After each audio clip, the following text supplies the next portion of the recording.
कई विषयों पर बात की, अभी कई मुद्दे और बाकी हैं और फिर मैं आपको याद दिला दूं कि अपने इस चरण में प्रोग्राम के आपके कुछ सवालों का भी हम जिक्र करेंगे। तो ट्विटर पर आप #कहानी कुर्सी की ये लिखकर अपना सवाल पूछिए, कोशिश करेंगे आपके सवाल को आज जवाब दिया जाए हमारे मेहमानों की तरफ से। देश में कई मुद्दों पर बातें चल रही हैं। मणिपुर को लेकर, बाढ़ जिस कई प्रदेशों में हालात बने हुए हैं उसको लेकर के भी सियासी तंज किए जा रहे हैं। लेकिन आप देखिए कि हिंदू मुसलमान का खेल कैसे किसी भी चीज पर खेला जा सकता है।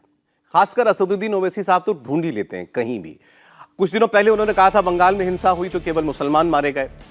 अब उन्होंने ये कहा है कि देश की जो खुफिया एजेंसी हैं, IB, रॉ, इनसे इन मुसलमानों को बाहर करने का काम किया जा रहा है। इसका हवाला उन्होंने एक छोटी सी न्यूज रिपोर्ट को ट्वीट करके दिया और इस अंग्रेजी अखबार की रिपोर्ट में यह कहा गया था कि एक सीनियर अफसर हैं IB में, जो कि स्पेशल डायरेक्टर के पद पर काम कर रहे थे, SK रिजवी, इनका ट्रांसफर कर दिया गया है और इन्हें NDMA का सलाहकार बना दिया गया है। इसको यूं ट्विस्ट दिया ओवैसी साहब ने कि अब भरोसा इतना भी नहीं रह गया कि देश की इंटेलिजेंस एजेंसियों में मुसलमानों को नौकरी पर रखा जा सके। और अभी इसी सरकार के रिजीम में NIA प्रदीप जी, इस वक्त लोकसभा में मणिपुर के मुद्दे पर गृह मंत्री अमित शाह बोल रहे हैं। विपक्ष के नेता को आग्रह है कि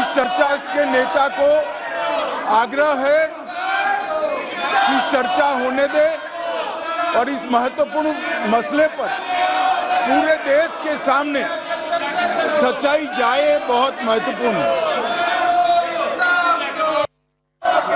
माननीय सदस्यगण, माननीय गृह मंत्री जी ने स्पष्ट कर दिया है कि सरकार चर्चा करने को तैयार है।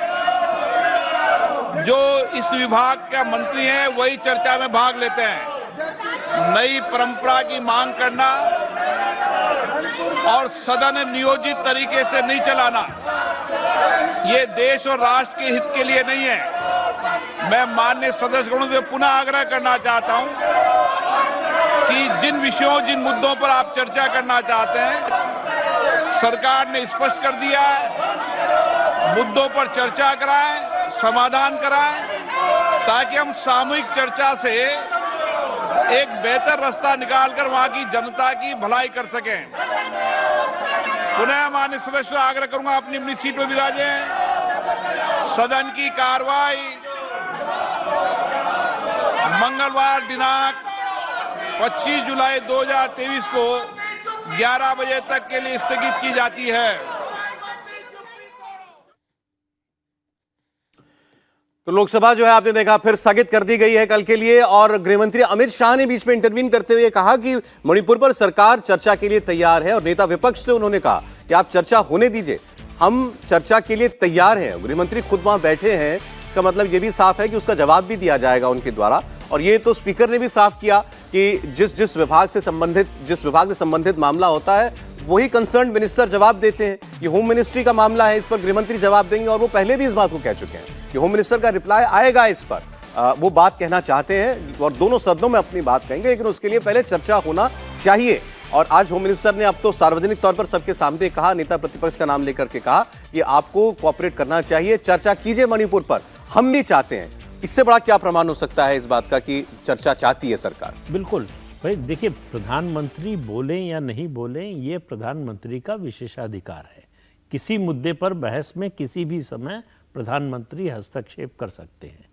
लेकिन ये नई परंपरा अगर डालने की कोशिश की जा रही है जिसके लिए सरकार नहीं तैयार, कि भाई आप अब एक बार हो जाएगा तो वही बार बार ये हर मुद्दे पर हर सत्र के शुरुआत में आप कोई मुद्दा उठाएं और कहें कि पहले प्रधानमंत्री बयान देंगे, उसके बाद हम चर्चा करेंगे, उसके बाद हम सदन चलने देंगे।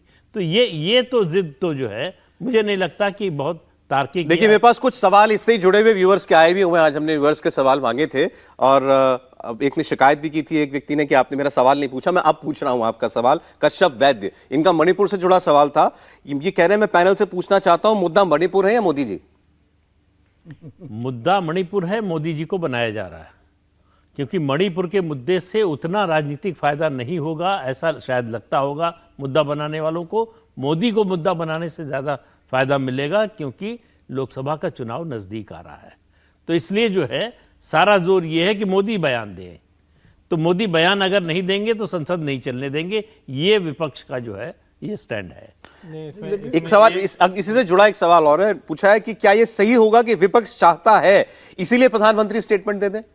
नहीं, मुझे लगता है कि इस मुद्दे पर थोड़ा ध्यान से सुनिए। अगर आपने सवाल पूछा है तो जब वो वीडियो आया, वायरल हुआ 2.5 महीने बाद भी, तो इस देश में कोई, और मैं तो उसको और नाम लेके कहता हूं, चाहे भाजपा समर्थक हो चाहे किसी पार्टी का समर्थक हो, उसने मणिपुर की सरकार को, देश के प्रधानमंत्री को, देश के गृह मंत्री को जिम्मेदार ठहराने में एक क्षण नहीं लगाया। प्रधानमंत्री पर वो दबाव था कि उनको सदन शुरू होने के पहले बयान देना पड़ा। अब अगर संसदीय कार्य मंत्री से लेकर गृह मंत्री तक कह रहे हैं कि चर्चा कीजिए और विपक्ष नहीं कर दे रहा है, तो इसका मतलब यह है कि मणिपुर में जो आपको दिखाया जा रहा है, जो दिख रहा है, बस उतना भर नहीं है, बहुत कुछ है जिसमें दूसरी सरकारें फंसेंगी या कांग्रेस पार्टी फंसेगी। मैं भी कुछ बोल। जी बिल्कुल, प्लीज। देखिए, कोई भी सरकार हो और जब कोई संकट की स्थिति आती है तो प्रधानमंत्री पर ही हमला होता है। अतीत में भी ऐसा हुआ है, मनमोहन सिंह पे भी हमले होते रहे, अटल जी पे भी होते रहे, नरसिंह राव पे भी होते रहे। तो इसलिए मोदी जी प्रधानमंत्री हैं तो जाहिर है विपक्ष के निशाने पर मोदी जी ही रहेंगे। हमेशा सरकार का मतलब प्रधानमंत्री होता है, और इस मामले में थोड़ा इसलिए भी विपक्ष को मौका मिल गया है, या मौका दे दिया कि प्रधानमंत्री जी 70 दिन बाद उन्होंने, जब वो घटना हो गई तब उन्होंने इस पर स्टेटमेंट दिया, जबकि बार बार ये होता था कि प्रधानमंत्री जी कम से कम अपील ही कर दें। हर व्यक्ति कह रहा था कि कुछ तो बोलना चाहिए प्रधानमंत्री जी को। तो ये भी एक मौका मिला विपक्ष को कि मोदी जी को मुद्दा बनाने का। लेकिन मेरा मानना यह है कि अब जब सरकार, मान लीजिए अगर सरकार ने कह दिया है, गृह मंत्री जी ने कह दिया है, तो विपक्ष को भी पुनर्विचार करना चाहिए अपनी रणनीति पर, और बजाय ये जिद करने की प्रधानमंत्री ही बयान दे, उनको चर्चा में आना चाहिए। और चर्चा जब चले और गृह मंत्री जी अपनी बात रखें और गृह मंत्री जी की बात से कोई विपक्ष को संतोष न हो जी, तब विपक्ष मांग कर सकता है कि भाई हम गृह मंत्री जी की बात से संतुष्ट नहीं है, हमें प्रधानमंत्री जी का बयान चाहिए। अभी ये एक रास्ता विपक्ष निकाल सकता है, इससे सदन में चर्चा भी होगी, गतिरोध भी टूटेगा और मणिपुर को लेकर गंभीरता भी समझ में आएगी। तो फिर गृह मंत्री की बात सुननी चाहिए, कम से कम सुननी चाहिए। गृह मंत्री 3 दिन गए हैं, वहां रहे हैं। अभी हमने गृह मंत्री की बात सुनाई थी, वो पूरा उनका जो बयान है, जो स्टेटमेंट है जो उन्होंने दिया लोकसभा में, वो आपको सुनाते हैं। माननीय गृह मंत्री जी यहाँ पर आए, मैं माननीय गृह मंत्री जी से आग्रह करूंगा कि सदन के सामने माननीय अध्यक्ष जी, मेरा विपक्ष के सभी सम्मानीय सदस्यों से मेरा आग्रह है कि एक बहुत संवेदनशील मुद्दे पर काफी सदस्यों ने, सत्ताधारी दल के और विपक्ष के दोनों ओर के सदस्य ने चर्चा की मांग की है। मैं सदन में चर्चा के लिए तैयार हूं। मुझे मालूम नहीं है कि विपक्ष को चर्चा करने देना नहीं चाहता है। मेरा विपक्ष के नेता को आग्रह है कि चर्चा होने दे और इस महत्वपूर्ण मसले पर पूरे देश के सामने सच्चाई जाए, बहुत महत्वपूर्ण है। माननीय सदस्यगण, माननीय गृह मंत्री जी ने स्पष्ट कर दिया है कि सरकार चर्चा करने को तैयार है। जो इस विभाग का मंत्री, तो आप देखिए, अभी इससे पहले हमने आपको यह भी जानकारी दी थी कि रक्षा मंत्री राजनाथ सिंह ने मल्लिकार्जुन खड़गे साहब से फोन पर बात की आज सदन शुरू होने से पहले, और कहा, उनसे गतिरोध खत्म करने के लिए कहा। होम मिनिस्टर ने सदन के अंदर सार्वजनिक तौर पर यह अपील की है कि चर्चा होने दिया जाने चाहिए और मैं जवाब दूंगा। ये वो जवाब देंगे, स्पीकर ने कहा, और वो जवाब देने के लिए तैयारी है। पहले भी जानकारी जो है लगातार आ रही थी। तो सरकार में नंबर 2, नंबर 3, रक्षा मंत्री, होम मिनिस्टर, दोनों लोग कह चुके हैं कि बातचीत होनी चाहिए और हम लोग इसके लिए तैयार हैं। बातचीत होनी चाहिए, इसके लिए तैयार हैं। प्रधानमंत्री संसद का सत्र शुरू होने से पहले जो रवायत के अनुसार बोलते हैं, उसमें जनरली किसी मुद्दे का जिक्र नहीं होता। आमतौर पर होता है कि हर मुद्दे पर चर्चा के लिए सरकार तैयार है, अच्छी बहस होनी चाहिए, सबको पार्टिसिपेट करना चाहिए, मुद्दे पर बोले भी। अब उसके बाद भी अगर जो है विपक्ष प्रधानमंत्री को घेरना चाहता है तो वो स्वतंत्र है, उसका अधिकार है, उससे कोई मना नहीं कर सकता। लेकिन ये जिद करना कि नहीं प्रधानमंत्री बयान नहीं देंगे तब तक हम सदन ही नहीं चलने देंगे, ये मुझे नहीं लगता कि बहुत उचित स्टैंड है। जिसका कोई फायदा होने वाला है। इसका मतलब, इसका संदेश ये जाता है कि आपके पास बोलने के लिए कुछ है नहीं, या आपके खिलाफ भी ऐसा कुछ है जो हर्षवर्धन जी जिसकी ओर इशारा कर रहे हैं, जिसको आप छिपाना चाहते हैं, क्योंकि आपको मालूम है कि जब चर्चा होगी तो सरकार उन सभी बातों को सामने रखेगी। इस पूरी समस्या की जड़ क्या है, इसकी पृष्ठभूमि क्या है, कब से चल रही है, क्यों चल रही है, इन सब बातों की चर्चा होगी। आप उससे बचना चाहते हैं, आप सिर्फ एक घटना पर चर्चा चाहते हैं। शायद चर्चा होगी तो केवल वहीं तक तो सीमित रहेगी, सीमित नहीं रहेगी, और केवल मणिपुर तक सीमित नहीं रहेगी, फिर वो राजस्थान और पश्चिम बंगाल भी आएगा। तो उससे बचना चाहता है विपक्ष, इसलिए चर्चा नहीं होने देना चाहता। उसका ये स्टैंड, ये परसेप्शन बनाता है, भले ही इरादा ना हो। नहीं, मुझे लगता है कि विपक्ष को अब, चूंकि गृह मंत्री, रक्षा मंत्री तो बोल ही चुके हैं, और ये विषय गृह मंत्री जी का ही है, विषय कानून मतलब राज्यों का विषय मणिपुर का, वो 3 दिन वहां रहे भी हैं जाकर के। तो अब गृह मंत्री जी ने, अमित शाह जी ने जब खुद कह दिया है संसद में कि हम तैयार हैं चर्चा के लिए, तो वो जो मैंने पहले कहा कि विपक्ष के पास एक मौका ये है कि चर्चा कराए।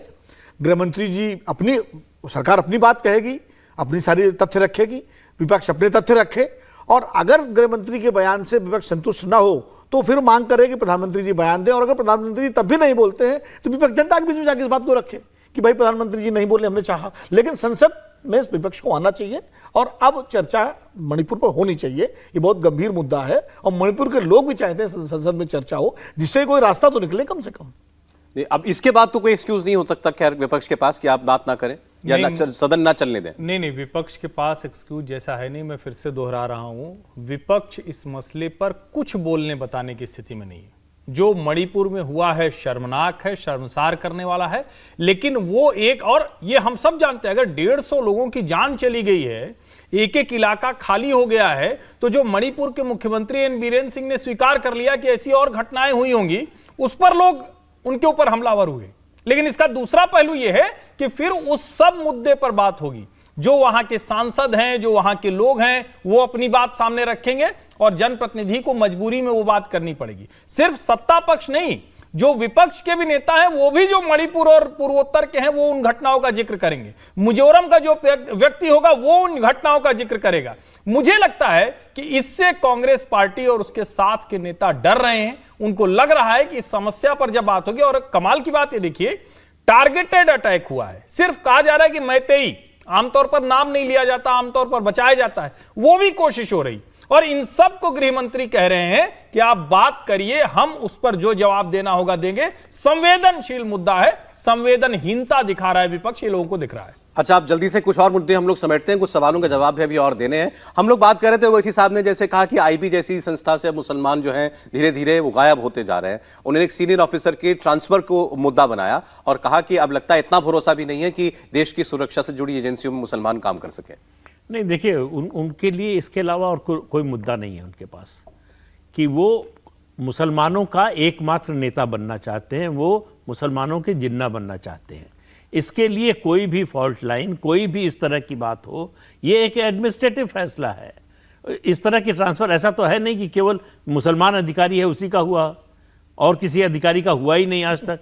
तो इस तरह के मुद्दे उठाकर आप अपने आप को एक तरह से जो है कटघरे में खड़ा करते हैं कि आप जो है पूरे देश को केवल हिंदू मुसलमान की नज़र से देखते हैं। आपके लिए भारतीय का कोई मतलब नहीं है, आपके लिए अधिकारी का और एडमिनिस्ट्रेटिव जो फैसले हैं उनका कोई मतलब नहीं है। आप सिर्फ अपनी राजनीति के लिए किसी भी स्तर तक जा सकते हैं।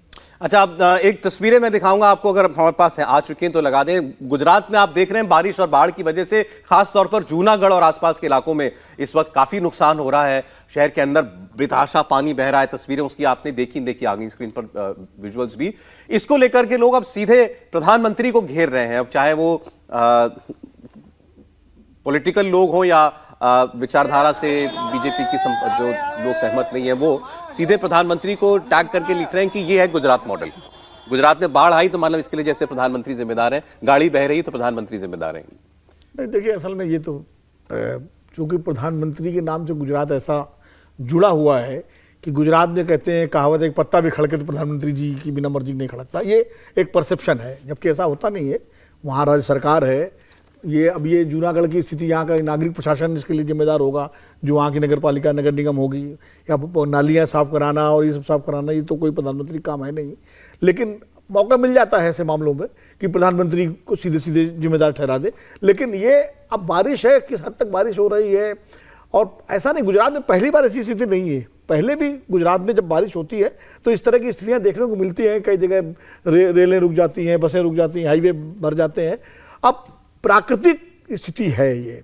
अब ये सही है कि वहां पर जो लोकल स्थानीय प्रशासन है उसकी भी लापरवाही रही होगी, नाले साफ नहीं हुए होंगे, जो पानी की निकासी के जो साधन है। लेकिन गुजरात है तो सीधे मोदी जी। जो गुजरात है तो मोदी जी साहब, जयराम रमेश ने अभी जो टर्मिनल का उद्घाटन किया है, ये कुछ ज्यादा ही, ये ज्यादती है कि हर चीज के लिए प्रधानमंत्री को नहीं। और उसका मुझे तो लगता है उसका नुकसान अब विपक्ष को होता है। जब आप हर चीज में कहते हैं कुछ भी हुआ कहीं, तो इसका मतलब ये है कि आप बड़े मुद्दों पर घेरने की स्थिति में नहीं है। अगर आप एक टर्मिनल बिल्डिंग का उद्घाटन हो रहा है आप एयरपोर्ट पे, और उस पे कहीं एक जगह फॉल सीलिंग लटक गई है, अब उसका जवाब हालांकि ज्योतिरादित्य सिंधिया ने बहुत विस्तार से दिया है। जयराम रमेश ने ये तस्वीर दिखा करके कहा था मोदी जी किसी भी चीज का उद्घाटन कर सकते हैं, चाहे बनी हो चाहे ना बनी हो, तैयार हो या ना हो। ये पोर्ट ब्लेयर के एयरपोर्ट का है। लेकिन मैं वही कह रहा हूं, ज्योतिरादित्य सिंधिया ने उसका जवाब दिया है। यहां जनता को भी तो दिखता है ना, मोदी जी जिस चीज का उद्घाटन कर रहे हैं उसी रास्ते से वो जा रहे हैं, उसी हवाई अड्डे से उड़ रहे हैं। और अभी तक कहा जाता था ना, मैं तो कहता हूं जरा एक बार रानी कमलापति हो के आइए,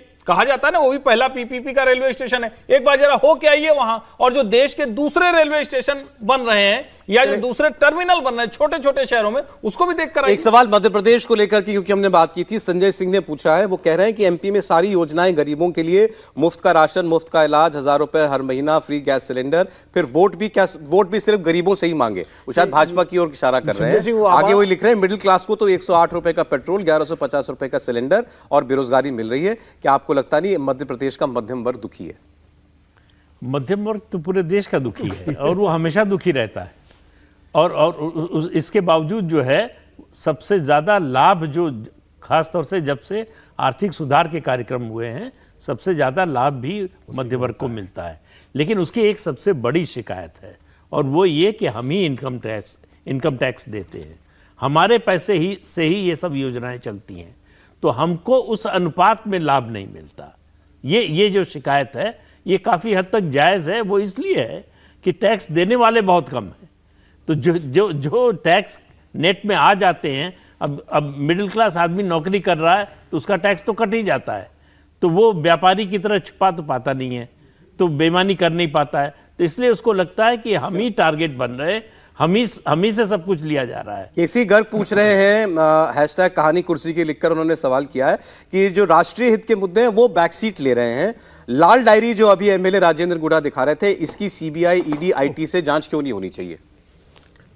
अब ये तो गुड़ा जी के ऊपर है कि वो इसको अगर सीबीआई को देते हैं या आईबी तो खैर सब जांच नहीं करती। कौन से वास्ते इससे किए? आधा हो गया है। अब आधा हो गया है उसमें भी। अब वो जिस तरह दिखा रहे हैं तो ऐसा तो पीछे से कोई भी छीन के लेके भाग जाता।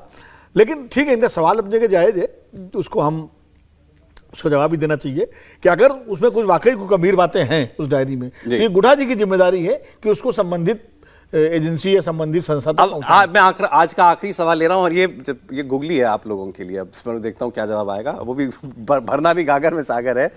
एक सवाल पूछा हरिशंकर वर्मा जी ने, उन्होंने ये कहा कि सुप्रीम कोर्ट के पिछले कुछ निर्णयों को देखकर क्या आपको नहीं लगता कि न्यायपालिका अपनी संवैधानिक सीमा का अतिक्रमण करके विधायिका कार्यपालिका के अधिकार क्षेत्र में अतिक्रमण कर रही है? नहीं, इसमें कोई शक नहीं। देखिए, इतनी प्रोएक्टिव हो गई है न्यायपालिका कि उसको ऐसा लगता है कि तैयार बैठे रहते हैं। जो एडमिनिस्ट्रेटिव डोमेन है या कहें जो कार्यपालिका का क्षेत्र है, उसमें जो है अनाधिकार एक तरह से चेष्टा करने की, इसके लिए इस पर सवाल भी उठते रहे हैं। और बार बार सुप्रीम कोर्ट से सफाई भी आती रही है कि हम जो है अपने दायरे में रहना चाहते हैं, हम जो है कार्यपालिका के क्षेत्र में नहीं जाना चाहते, फिर भी करते हैं। चलिए, तो एक लाइन से इसमें मैं सहमत नहीं हूं। ये अच्छा मेरे पास समय नहीं है। यही सुप्रीम कोर्ट जो है, सर्वोच्च न्यायालय सरकार के खिलाफ इस तरह से खड़ा दिखे। अब न्यायालय सरकार के ही समर्थन फैसले दे। अगर सरकार के समर्थन फैसले आप देते हैं, सर्वोच्च न्यायालय बहुत अच्छा काम कर रहा है। अगर सरकार असहज होती है फैसलों से, तो बहुत नहीं, गड़बड़ है। सरकार जहां स्थिति- नहीं अच्छा, है वहां भी मुझे आप- लगता है हरिशंकर जी आपको आपके सवाल का जवाब मिल गया होगा। मुझे तो लगा था इस सवाल से बचना चाहेंगे हमारे मेहमान, लेकिन वो और समय होता तो और उत्तर आपको अच्छी और बहस विस्तार होती। से मिलता। बहरहाल बहुत शुक्रिया आप लोगों का जुड़ने के लिए आज कहानी कुर्सी की में। आप दर्शकों का भी कल फिर मिलेंगे आपके साथ, और यूं ही अपने सवाल भी हमको भेजिए। हैशटैग कहानी कुर्सी की ये ट्विटर पर लिख करके आपके सवालों को जरूर जगह देंगे। इंडिया टीवी हर वक्त हर जगह डाउनलोड करने के लिए सर्च करें India TV news Google play store या ऐप स्टोर पर।